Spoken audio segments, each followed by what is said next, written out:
Back in the book segment tonight, our pal Charles Krauthammer is keeping a close eye on the upcoming presidential race in 2012. Because President Obama is now soft in the polls, Charles believes many GOP contenders will emerge. I talked with him about it last night. So, Charles, there are some polls that say that Mitt Romney could beat President Obama today. Governor Huckabee would lose, but slight margin, but Sarah Palin would lose by 12 points. So I want your assessment. Let's start with Governor Romney. You think he has a legitimate chance to be the next president of the United States? Oh, absolutely. I mean, if you had to go by where we are today, you'd say he's the front runner. He earned the trust of conservatives, even though they were suspicious of him 4 years ago. So I think he's best positioned. But his big weakness, as everyone knows, is the fact that as governor of Massachusetts, he passed a health care plan that is a lot like Obamacare.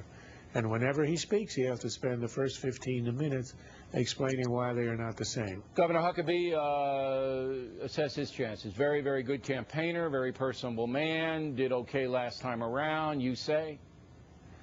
Oh, I think he sort of established himself as a major player, as opposed to last time where he came out of nowhere, out of the pack, as the one guy who emerged from obscurity, essentially. I think he's got a following. Obviously, the fact that he's on television, he's done well. As you say, he's affable, he's genial, I think is important. He would be he could be like the default candidate that most Republicans could live with because he doesn't have the sharp edges. So you believe that he is a viable guy, could raise the kind of money that you need. We know Romney can raise the money, could raise the kind of money and could be competitive. Look, we're going to have a race of maybe a dozen people. Everybody and his uncle is going to run because there's a sense that Obama's weak. And if you're ever going to run for the presidency, for the Republican nomination, do it now. You can get lucky the way Obama did in 08. So I think it's going to be a wide race. You may not need that much money. You may not have to get 50% in Iowa or New Hampshire. There'll be so many people on the ballot. Yeah, there's so many people. You get 30%, you can win. So I think money is not going to be as constraining a factor as it would be in a two-man race. All right, Sarah Palin certainly can raise the money and has a very hardcore base who love her, but running 12 points behind President Obama, much further back than either Romney or Huckabee. First of all, why is she running that far behind? She is a political phenomenon of remarkable proportions. Her problem is sort of like the way Hillary was in the late 90s. A very strong constituency pro among liberals, Hillary had, of course, but then very high negatives among people who are not her fans. And that is a liability if you're running for the presidency. Now, is it the media's fault that she has such negatives, or is it her fault?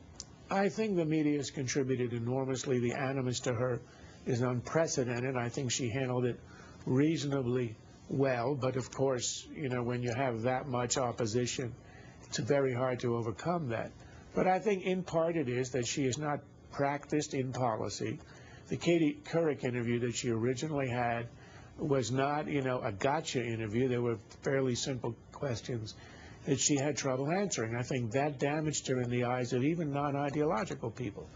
Now, I would have hoped that she would spend the next years sort of getting really deep into policy and becoming an expert the way a lot of other candidates have done as they mature and approach the presidency.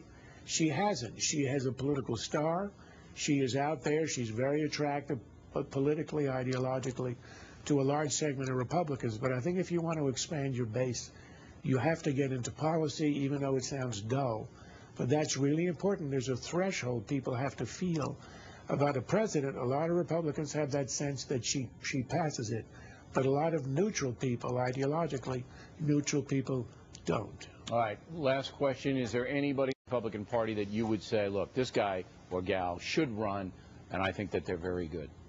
One person. Mitch Daniels, governor of Indiana, a budget director in the Bush administration, a very smart guy, very nuts and bolts, very smart, has done wonderful stuff in Indiana to show he can govern.